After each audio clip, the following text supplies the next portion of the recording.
It's What's Your Poison time, guys. Today, none other than one of the biggest, hugest pop stars, Afrikaans pop stars of all time. His name is Kurt. And yes, his surname is Darren. Kurt Darren joining us the podcast. We will be joining, Kurt, you see, joining. We will be joined by this bottle of a wee beauty, this gorgeous bottle of whiskey that both Kurt and I will be drinking from this evening. Mine is frosted because I got it out of the freezer, courtesy of Whiskey Brothers. Not the freezer, the whiskey. So, what have we done so far? This is my podcast lineup so far, if you haven't looked. Nick Rabinovitz was first. I'm going to try and remember this off by heart to stall while I wait for Kurt. Kagiso Lediga was second. I have no idea who was third. I'm going to cheat and have a quick look. Embarrassing for the person who was third that I've forgotten who they are. Let's have a little peeky pook. Oh, 3. Art Matthews, of course. The legendary art. That was a really nice one. After that, let me try and think by looking. 1, 2, 3. 4 was Skulk Poseidonhood. That was a fun one too. 5 was Quester, one of my favorite ones ever.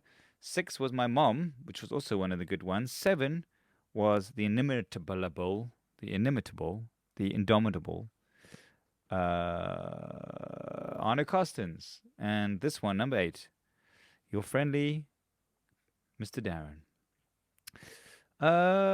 Where is the man? It is, if you want to know where we are in the world today, in terms of time, we are 300 months into lockdown, and it is the ominous cold front that people have been talking about for ages is coming. I'm pretty cold. There's a absolutely pouring, apparently it's snowing somewhere in Cape Town, windy and flooding Cape Town is what it is. Alrighty, let's see here. Iwa Weewa, look at you. You're looking gorgeous on a what day is it? Thursday night? Thursday night, eh? Can you believe? You look like you have just come from a jog somewhere. You look healthy and fit. I'm trying to get the best light here. I feel like I'm watching a weird sci-fi. Is that cool like that? You look amazing. Lovely to see you, sir. Alrighty, we'll just get right into it. So my task is to find rare and awesome whiskeys for this, with the help of. Do you know? There's that whiskey store in Sandton called Whiskey Brothers, downstairs at Hyde Park. I met one of the guys the other day actually when they came to drop it off, and he was so cool. Yeah, they are cool. They are seriously like a shop that are heavily into their whiskeys, and they also make their own. So this is the one. I have no idea what this tastes like, but what I thought was, I assumed you were more of a wine drinker. Am I right or wrong about that? I'm whiskey and wine. I think those are my two poisons. So I'm either a red wine, some whites, or whiskey.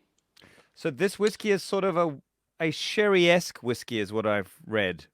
So that it's kind of the place in between. So should we start by doing the honors? I don't know how to open it. That's the only thing I'm embarrassed about is doing this. So you got exactly the same whiskey then? Same one, yes. There it is. Cheers. Mine is cracked. Okay, mine is officially. Too. What does it smell like? Whoa, it smells sweet. Smells very sweet. It's not heavy at all. Sweet and light. I don't think there's much alcohol in here. I know the label says 43%, but I don't believe it. I think the idea that it's sherry-esque seems to be relatively accurate because that smells really not like.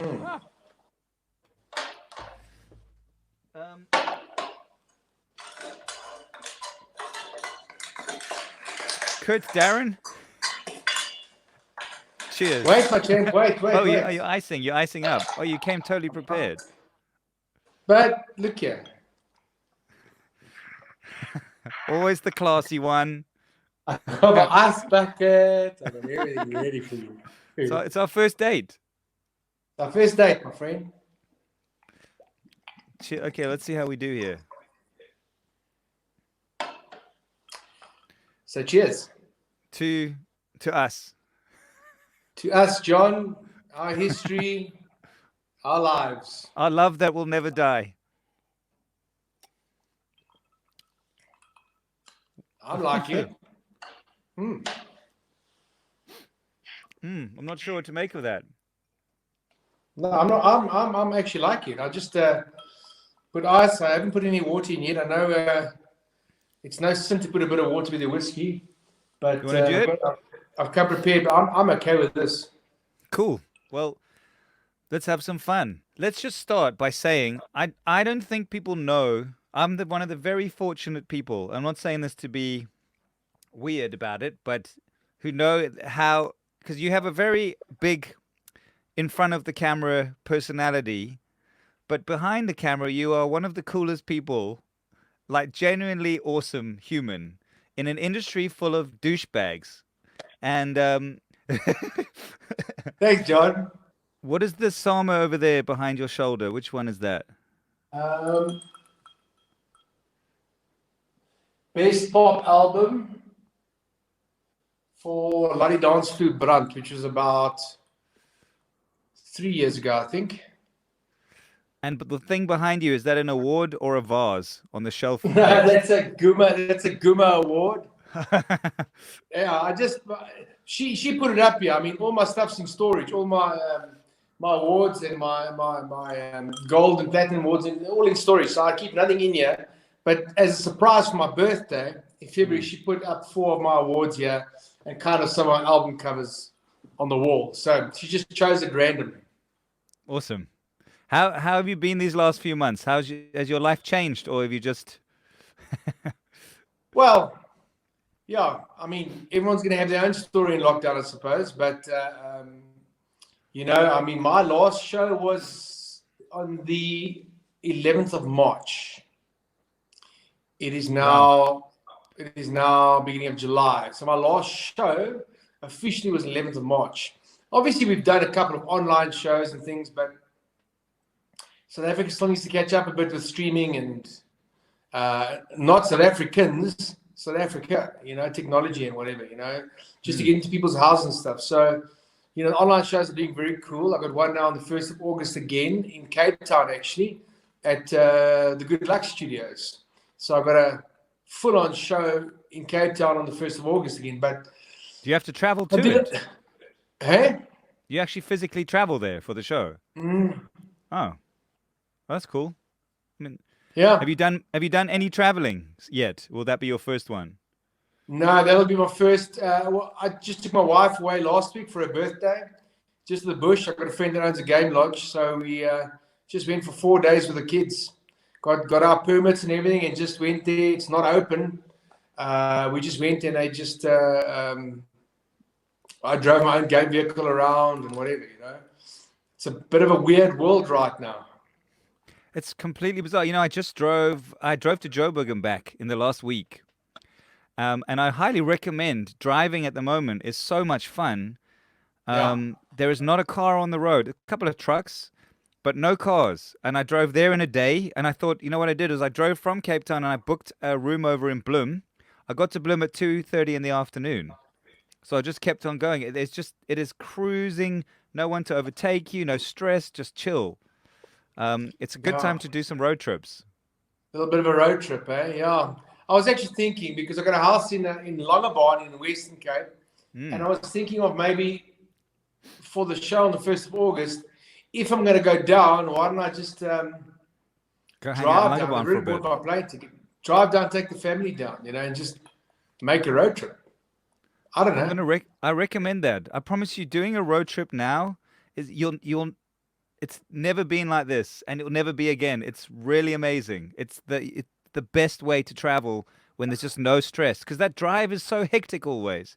But I was so chilled there and back. I loved it, and I encourage you to experience it.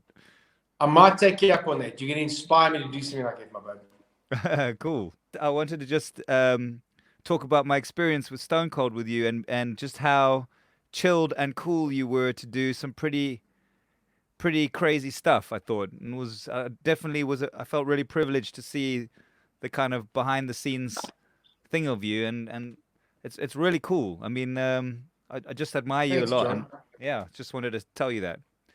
Thank you, John. I think it's a comfort thing.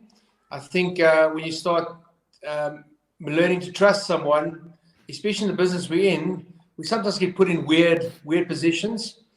But I just couldn't see you or anyone in your crew doing that to me, kind of thing. We had fun, you understand? So I was a bit out of my comfort zone, but we had fun. And it's good to have fun every now and then without being this picture perfect. No, I'm not saying I'm picture perfect. I'm saying living this picture perfect existence, you know? All have our faults and we all have our poison. And every now and then it's just good to just live life, you know? Did you have fun on that project? It's hard for me to know because it was so intense for me, you know? I absolutely loved doing that project. Oh, I cool. loved it. I loved the screening, everything. It was just such fun. Awesome. I would do a movie next week again, you know? I just love the whole process. Cool. Awesome. Well, that's good to hear. Thank you for saying that. I got to ask you something. I don't know if you know this. I mean, this has kind of blown my mind. I'm like the biggest Brenda Fassie fan in the world. I'm really big out there. And I've got like all this hidden footage that no one knows actually exists that I don't know who to tell. And like I'm building the secret project, but I know it's very political once you're in Brenda Fassie world because everyone owns a piece of Brenda Fassie. How on earth have you ended up doing Vulindlela? How? A little while ago, well, quite a while ago, I came to my record company and I just said, you know, I've done a lot of CDs. I recorded my first CD in 1995. Done a lot of original work. So I think I'm on my 28th CD now. I just released. I mean, that is bananas. Yeah, that's insane. Crazy. And I just said to them, you know, a passion of mine is being a fan of other people's music. It's very weird. At the festivals, people laugh at me. I go watch shows. And I go watch shows because you're never too old to learn. You've never been in the business long enough that you won't learn something. And I've always just stayed a fan of good music. So each of those songs on that album, to me, are a great song. And I don't think there's been that kind of compilation before where we've taken 13 iconic South African songs, be it Special Star, African Dream, Vulindlela, Lion Sleeps Tonight, even Kinders van die Wind of Lorica Raag. And I did it with Soweto Gospel Choir. And I've got a lot of respect for the Soweto Gospel Choir. I love the way their voices are just so beautiful and mature. And it's just like this amazing sound that I get cold chills. I worked with them for so many years, doing Christmas carols, doing Nelson Mandela's birthday in London. So I've gotten to know their vibe over the years. And I approached them and I said, do you guys want to do the South African Songbook with me, you know? And I just thought, let's just put it down now. It's kind of, you know, we asked Diane Kutzer to do our review on the CD. And she wrote something that just stays with me. She said, the South African Songbook by Kurt and Soweto Gospel Choir is like a sonic love letter to all these musicians in this country. And I love that. It really is, because each song hits you in the guts and makes you just feel awesome. I mean, that is so true. And I mean, this has also been a big passion thing for me to actually, so I'm glad you're doing it, because we do have a problem. Well, our musical history has not been respected or recorded. We have it, but it's not anywhere. It's in pieces, and there are amazing artists, stories, and songs that are sort of floating about. But we need like a documentary. Are you making a film around the making of or something like that? Because those songs are iconic, but their stories aren't told. Lots of people have asked me, because we recorded at SABC Studios in the M5 studio. I mean, this is a huge, huge studio. So we had a lot of fun doing it. It was actually recorded quite a few years ago, and we just added and added and added, and then just mastered everything now about a month ago, remastered everything, added more stuff, and we just thought, let's release it and see what the guys say, you know. But we've had a great reaction so far. It's been amazing, just the mix of songs. If you listen to it, from the first song, The Lion Sleeps Tonight, going into Vulindlela, going into African Dream, Special Star, Impy, weeping. Hmm. It's an amazing journey through South African music. And I just felt with every one of those artists, except for Brenda, ironically enough, since you mentioned it, I've got a special connection with every single one of those artists. Vulindlela is just a song that I just love. Who cannot listen to Vulindlela without wanting to just move a bit? You know, you just get this. Some songs just do that to you. Be honest with me now. When your vocal on that track is next level. Now, were you reading that, or can you do it right now without looking at the words? I've got to think which part I sang. Well, I can't, so I'm not going to sing it for you. Baby City. Isn't that where I can? Yeah. Carry on. Wait, just give me 1 second. Okay, Baby City. We are not morning. Oh, jeez. Okay, just give me a second. One more sip. No, I'm having the best time, so this is great. But listen, what I did was I did research on the music because what was nice in studio, the Soweto Gospel Choir were helping me with pronunciations and all that kind of thing. Kia bulela Sesotho wanyana, which means I speak a little bit of Sotho.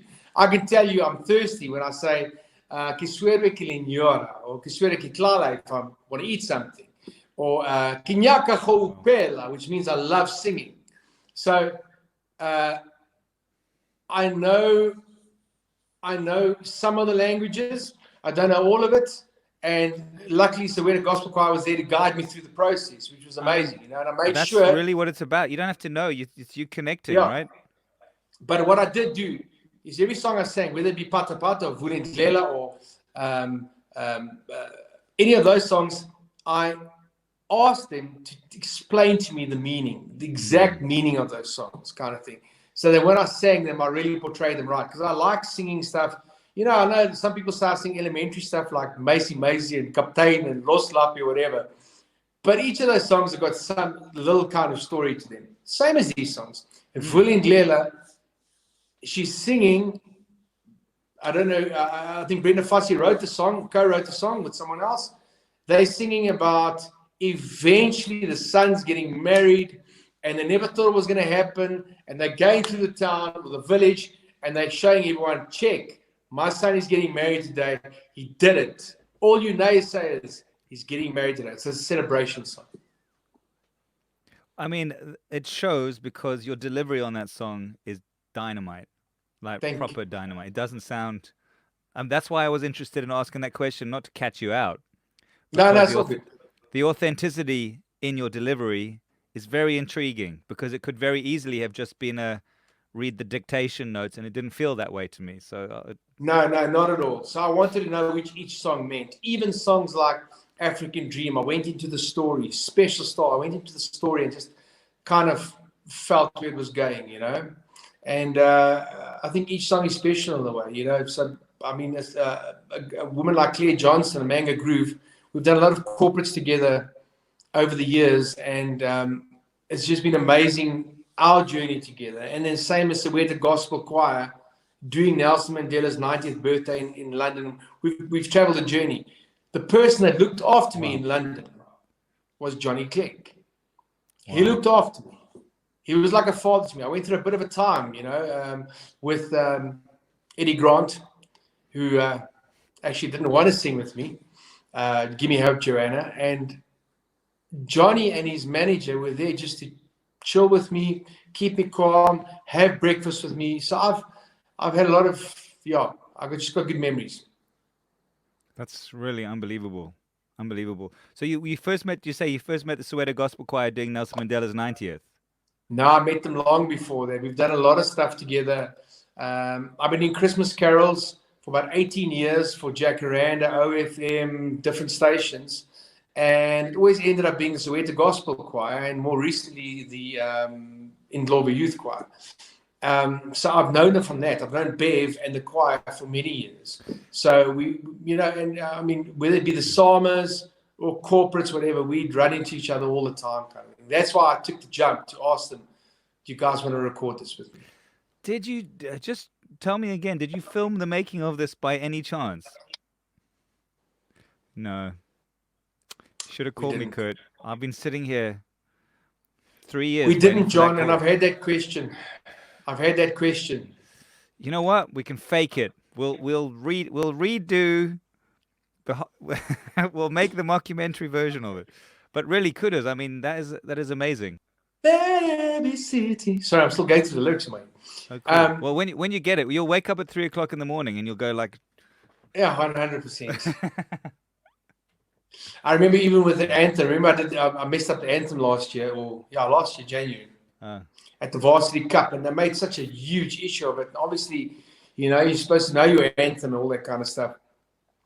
I think even when I sing Captain sometimes, or songs that I've written, and Captain's 12 years old, if you think about your lyrics, if you, John, as a presenter, know what you're going to say, and it comes automatically, 100%. The moment you get too comfortable and you think about what you're going to say next, you hit a blank. See, this is the thing. This is why nerves are actually an important thing before a performance. If you don't feel them, like when you are really nervous for a performance, it's usually when you're on your A game. As soon as you relax, it all falls to shit. As soon as you think you know what you're doing, it's kind of like life in general. As soon as you think you understand business or you know what the path you're on, you get thrown all the curveballs. I totally get that. And I'll tell you, I've got my own one. I was on SABC 1 doing something with cassette. And it was one of the, I can't remember what it was, but I think we were doing Burnout. And I'm one of those guys, I was never a great singer. It was really about the performance. So a lot of singers can just like get up and go for it. I need to practice. I need to get my shit right. And on the day, they were like, we're going to do this amazing thing. We're going to do this tribute to Sipho Hot Sticks Mabuza. And I just started in the wrong octave.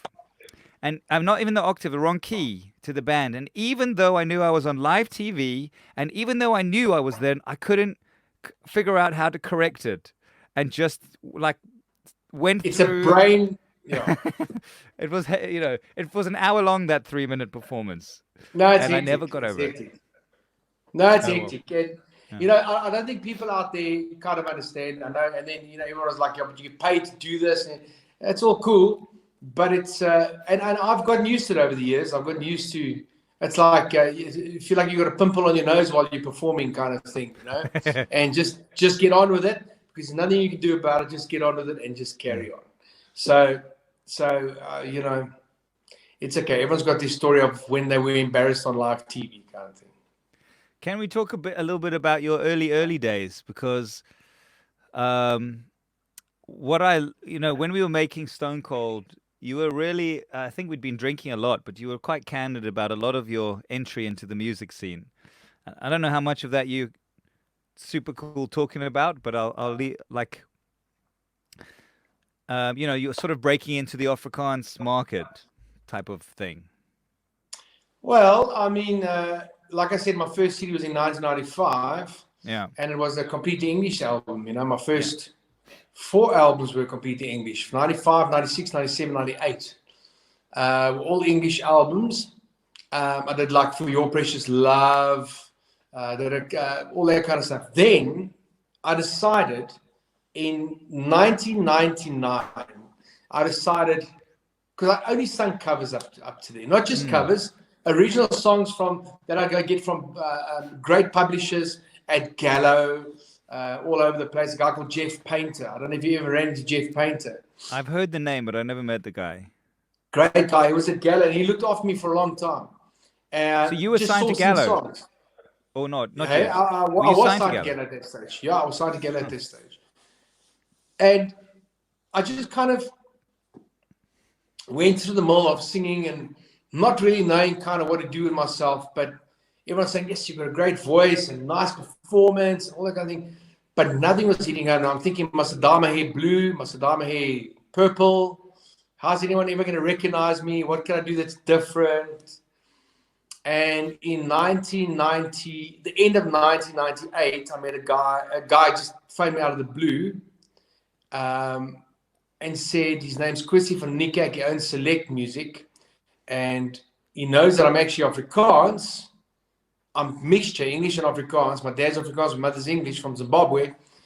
would I be interested in singing some Afrikaans songs? I said, like, yeah, for sure. Who were the other 100%. Afrikaans? Who were the other Afrikaans artists of that who were around at that time? Bless, Ah, Patricia, Steve, Chris Kombuis, a lot of the protest guys around that time. And I just thought, let me give it a go. And what happened was, I kind of sat one day. I went on a cruise. I've been cruising for close to 30 years now. 26 years.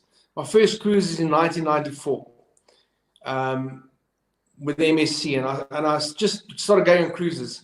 And in 1999, when I'd signed with Quercy, I just went on this cruise, and we hit a storm.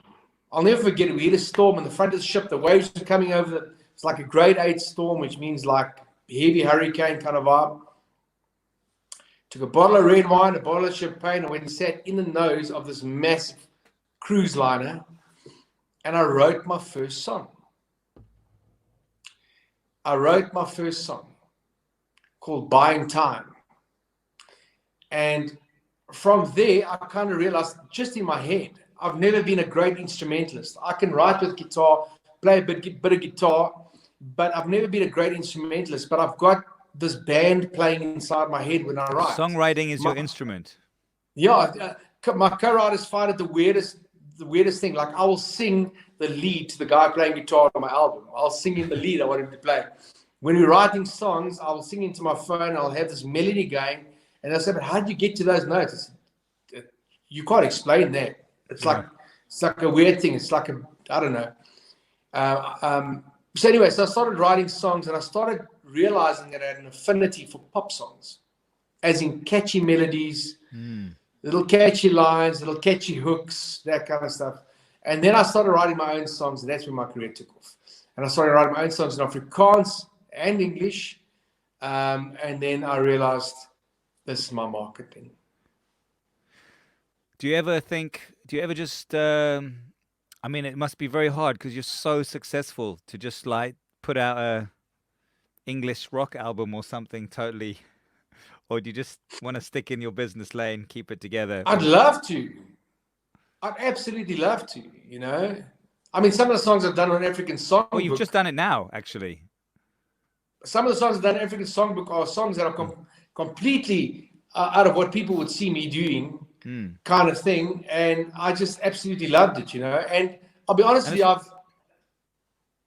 over the years, I've toured a lot around the world. I've done America, I've done Canada, I've done, obviously all the expats are in Holland and Australia, New Zealand.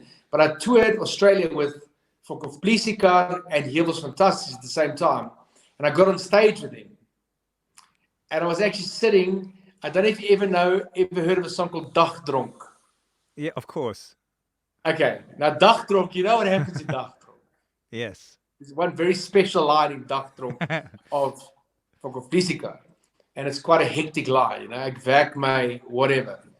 I sang that thing in front of an audience of about 5,000 people in Perth with Francois Van Coke standing on a bass bin. So legendary. The weird thing with my vibe, I've never picked a genre to mix with. I kind of just get on with everyone because it's just such a joy. You know, like I said, I'm a fan of music. You give me a good melody, if it's a rock song or whatever song, I will listen to it and I will really appreciate it. My kind of if you want to ask me my top 10 songs, it's going to be so what's eclectic. Your top 10 songs?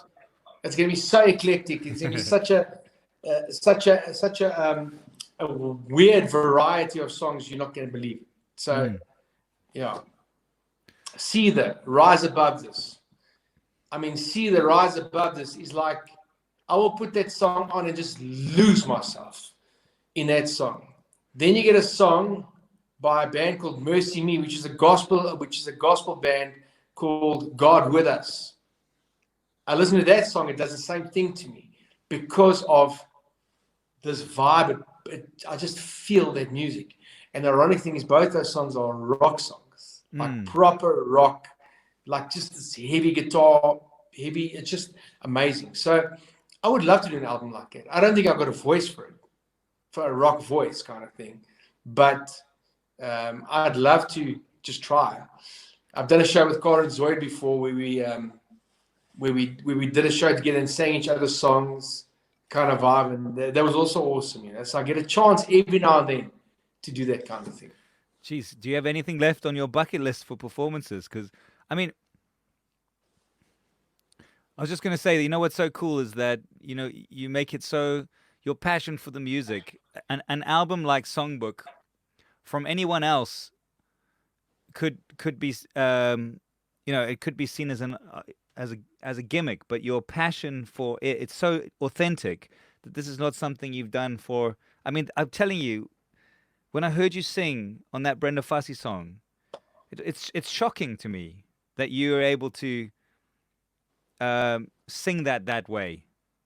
It's like really it's incredible. It really has blown my mind listening Thank to you you. sing on that song, and I mean that moment of you, just again the authenticity that you sing in that song is something really. I mean, I'm proud to be South African hearing you do that.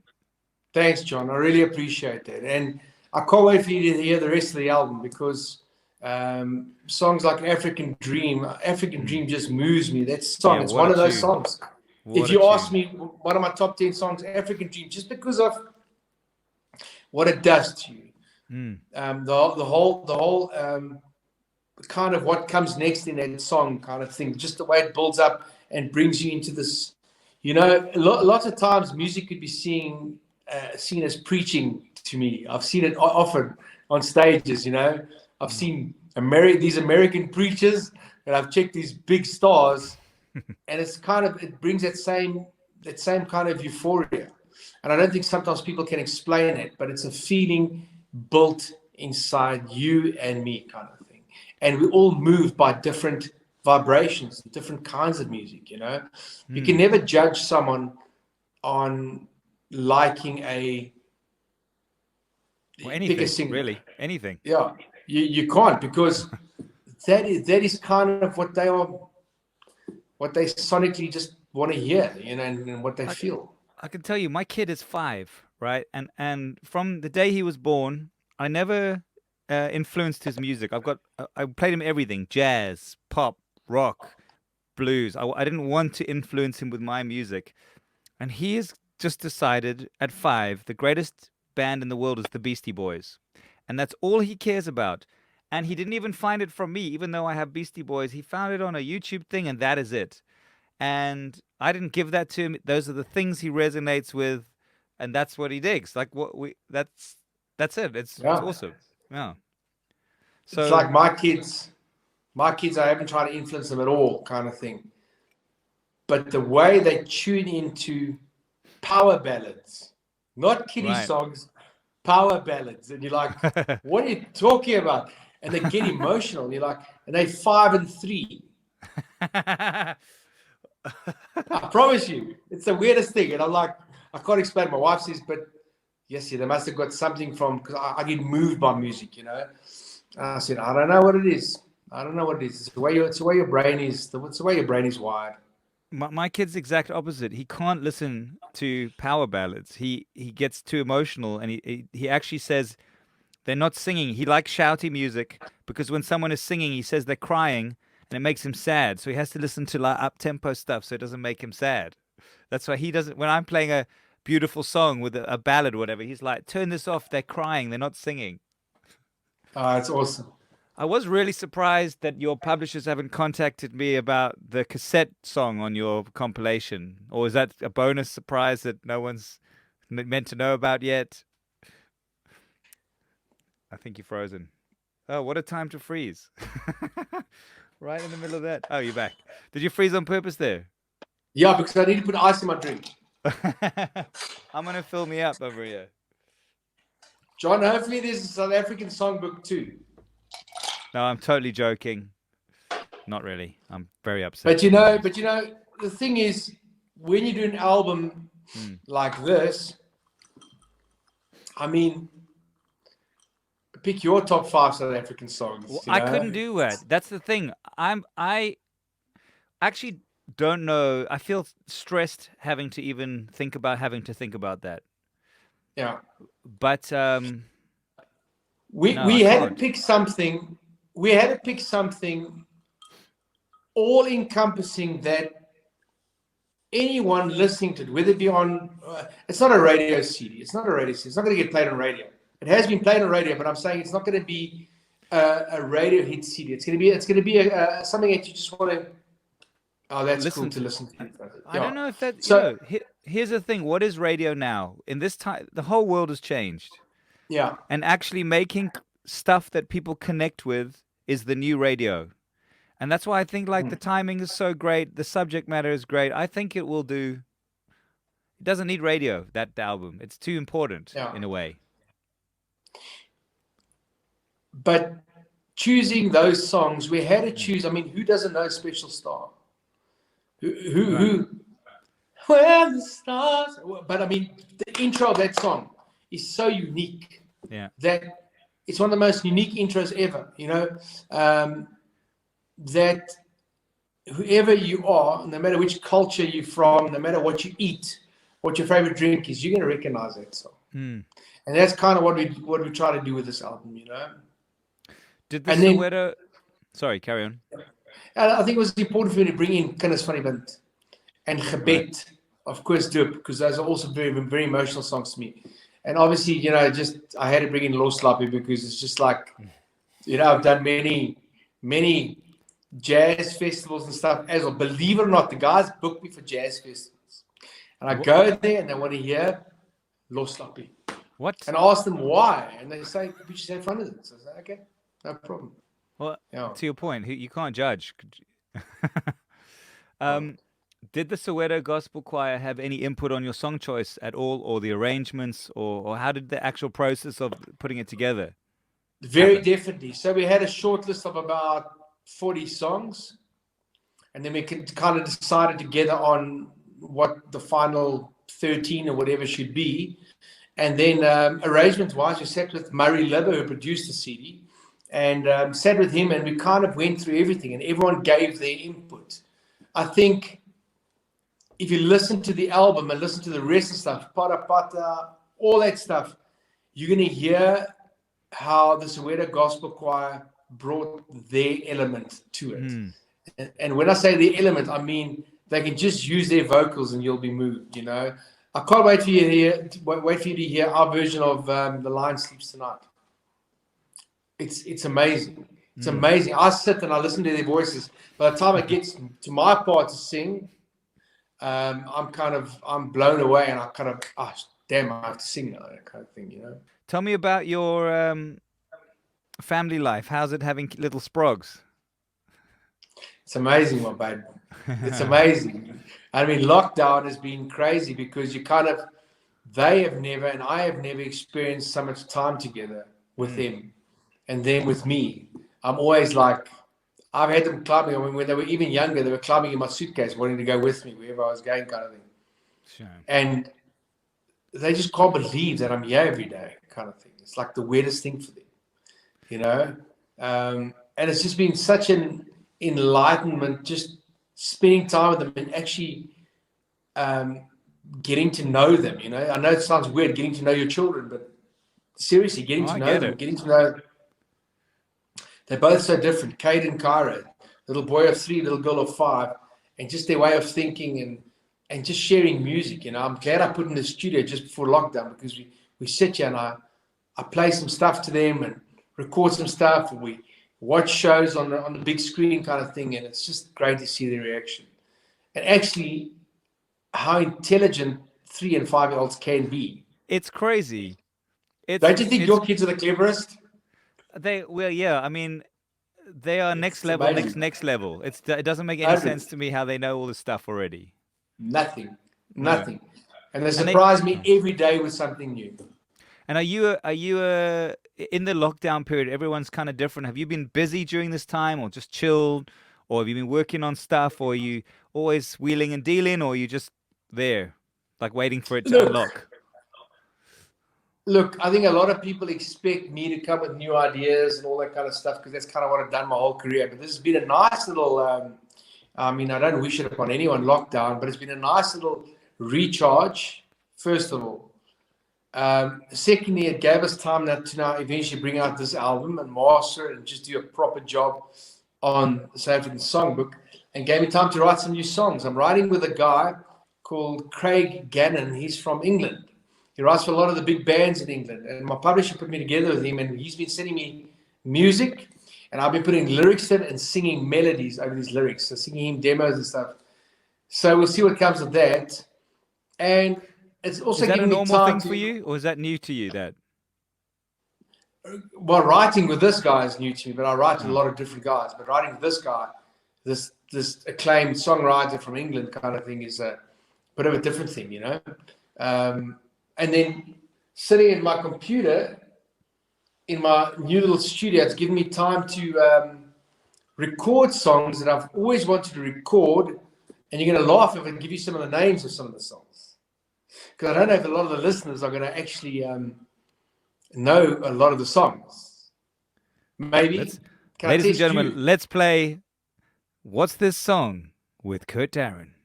Okay. Okay, so if you know the singer of this song and the name of this song, I will take a sip of whiskey. Are you ready?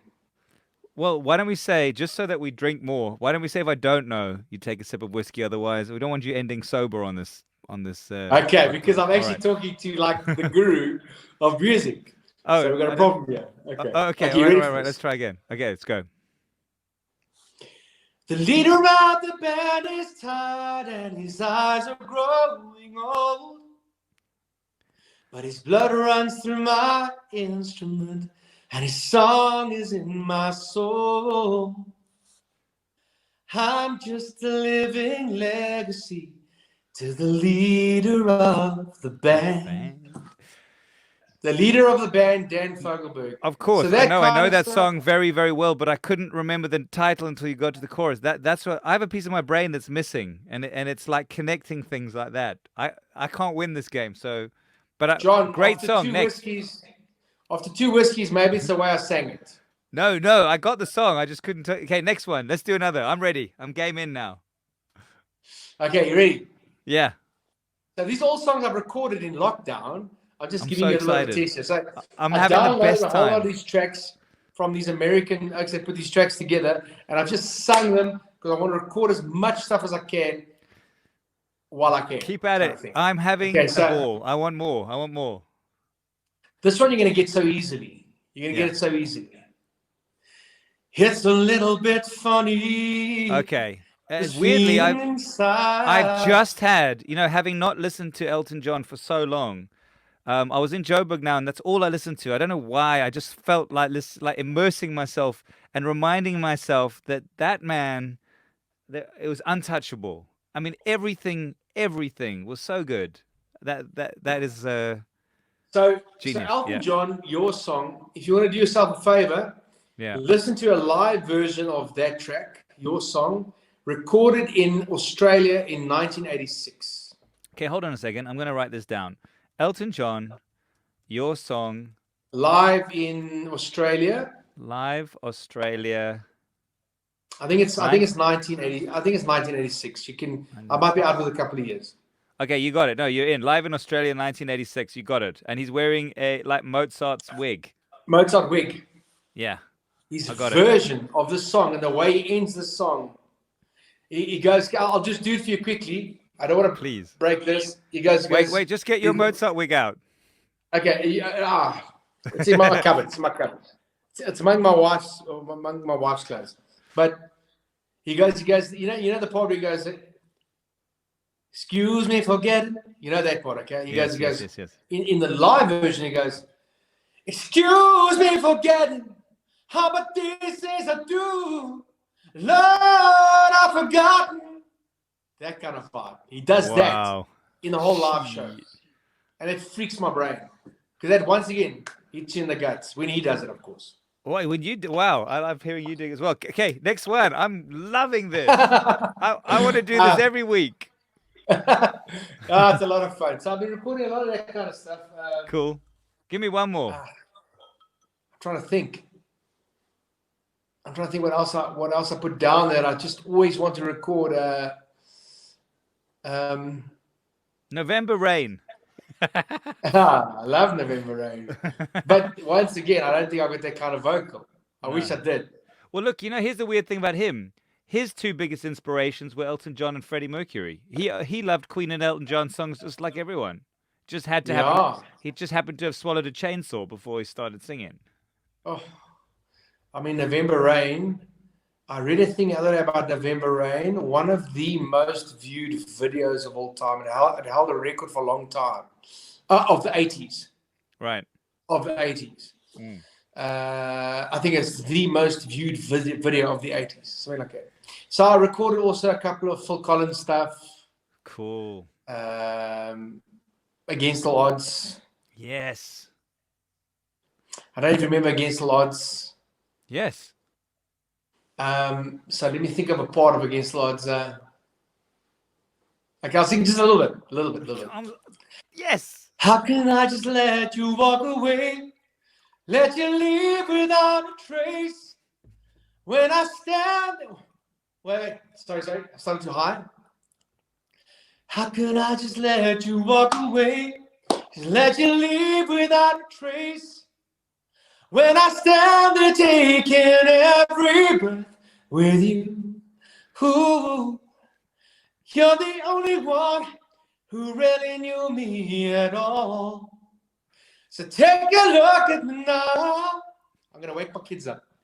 Dude, I'm freaking out over here. This is my best podcast ever. I'm sitting here drinking a wee beauty of whiskey while Kurt Darren serenades me with the greatest songs ever written. What more could we ask for? I love music. What can I say? I just love music. Well, that's obvious. So I've just got this thing. I mean, sometimes, my wife is an amazing person. I married exactly the right woman. But sometimes I have to re-explain my love of what I do to my beautiful wife. Like if a song's playing and I'm really, and she wants to, and I'm really into it. She wants to ask me, baby, can she buy this printer or whatever? And it's in the middle of the song and she's asked me about some printer or whatever. I'm like, oh, baby, not now. And she can't understand. But I can't just... You're plugged in. You're tuned right in. I can't just put the song on pause. I can't just put it on pause. No chance, yeah. What things annoys your wife the most about you? To be honest, she finds it very weird, and it probably annoys her how unpredictable I am when it comes to wake up in the morning and say to her, let's go to Sun City. We'll say to her, let's go to the cricket park. And she'll be like, sorry? On the day. You just wake up in the morning. No, on the day. So she'll know nothing before. Because our schedule's quite hectic. So is yours. But I'll wake up in the morning and go, baby, let's pack. And she'll go, she'll look at me as if I'm mad because she's got to pack 2 cases plus her kids' cases and get in the car and let's go to the Kruger Park for a couple of days kind of thing. But that's kind of how I roll, I'll never forget when I first, I've been with my wife now for 16 years. We're married for 10 next year. And so for the first kind of 5, no, I'm lying. We've been together, how old am I now? We've been together for, about 18 years. About 18 years. I hope she doesn't listen to this episode now. It's not going to go well. Sorry about that. But there's a method behind my little story here, because for the first 8 years, I took 8 years to ask that woman to marry me. Because I was like an eternal bachelor kind of vibe, and you're living the pop life, and it's a jewel. But then I met the perfect woman. But it still took me 8 years. And I'll never forget about 6 years into our relationship, she everyone around and I was just oblivious to it, was wondering now, when's this going to happen now? Like, is Kurt ever going to kind of ask her? And the one day I did exactly what I said now, what she hates. And I said, baby, this is very weird, like 2009. It was in the height of cocaine and all that kind of stuff. I said, baby, where in the world do you want to go? She goes, why? I said, well, believe it or not, I've got 6 days off. I've got 6 days off. I want to climb on a plane, take a day to fly somewhere.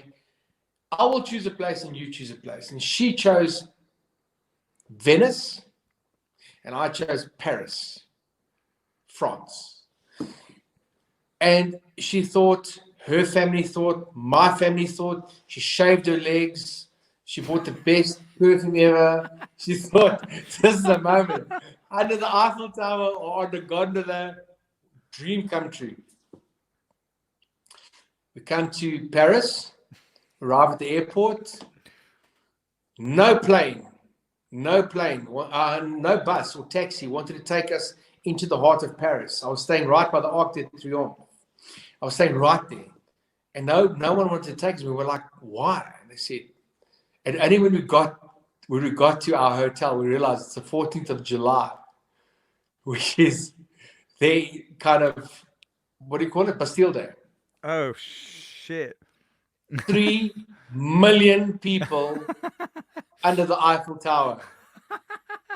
But still she's thinking, yo. This was planned. Well. He planned it this way. 100%. We did Paris, got on a plane, went to Venice. Our second night in Venice, which was the last night there, it was like, I mean, June, July, Venice and Paris, it's like a traffic jam. It's like crazy. Yeah. It's madness. So Venice was just gondola after gondola. It's like a traffic jam. And I went up to a gondolier and I said, how much for your gondola? And he said, I think it was like, let's call it. What, to ride it, or were you offering to buy it? No, I just wanted to ride it. I just want to take my wife on a gondola. But you're going to share it with people. So, so they say about, I think it was €300 or something. So I go, how much for your gondola? 1 o'clock this morning, 1 o'clock in the morning. And he said, 1 o'clock. Oh, he knows. He knows this request. Knows. But now all I wanted to do was just take my wife on a gondola to a dream. But she thinks this is the time now. Let's put it this way. So romantic. Kurt's rented a whole gondola in Venice at 1 o'clock in the morning for this moment. Kurt's thinking 6 days off. I just want a gondola to myself. Gonna happen. Put it this way. On our flight back home, she was silent. She didn't talk to me. And I was like, what is wrong? This was like our dream. You saw Venice and I saw Paris. It's amazing. And only afterwards, like a couple of years later, I realized she actually was wondering if I'm going to pop the question. You better have done it in a classy way, or was it just like... So I did it on her birthday. She was expecting nothing. We went to Richard Branson's lodge, Ulusaba, and I organized the Big Five game walk in the morning on her birthday. And I had the ring in my pocket and was burning a hole in my pocket. And we went to this game walk and she was crying the night before because she was like so worried about going. We both love nature. We're mad about the bush. But she was crying so much about the danger element of this whole thing. Oh, cool. Yeah, no, she was... It was shame. I felt one way that she doesn't suspect what's coming is scare her to death. Yeah. Well, yeah. And I'd organized obviously with the lodge and the game, the game range or whatever. And he took us in this Big Five game walk past some elephants, and I planted some rocks next to a river kind of thing. There's champagne and everything. And as we got those rocks, the ranger disappeared, and I fell down on my knees, asked the question, and she slapped me. She slapped you? 100%. She was like, she thought I was joking or whatever.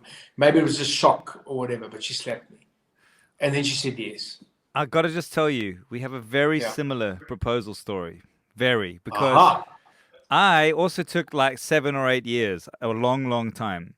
And Jane had said, and the thing about her is she's very, very smart, and I don't know how to lie. So I was going to do this. And she always told me, if you don't propose to me by the time I'm 30, I'm out of here. Yeah. So for her 30th, we all went to Mozambique to stay at a friend's house for all of these, for her birthday. And I had planned it, but I did not want her to suspect a thing. So on the way up in the car, I got into a fight with her. and I moved cars so that we were not in the same car. But what transpired was we didn't speak for 3 days while we were all there and friends, and everybody knew, but it was so like bad and awkward. And I was like, I can't speak to her because I can't give her any clues. If I speak to her, I'm going to give it away. So right before midnight of her birthday, we went for a walk on the beach to try and make up from this big fight we'd had. And she had already told her friends that we were going to break up after this thing. So in the sea, surrounded by crabs, I brought this ring out. And she was like, you are kidding me. She was so angry with me. She was so upset. And but Your story is better than mine, just for the fact that you mentioned crabs and engagement in the same sentence. Nice. Wow. That was good. I like that. That's a great story, though. Great story.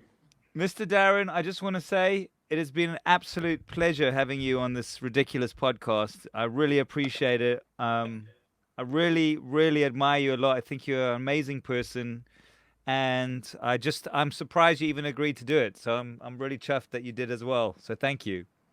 Thanks, John. I really appreciate it. It's an honor being on it. And thanks for a great whiskey. I'm going to have to finish this by myself. I'm busy watching Ad Astra. So what I will do is I'll go call my wife. The kids are sleeping now. I'll go call my wife and watch Ad Astra with her finished straight after we finish it here. Maybe give it a whiskey or a wine or something.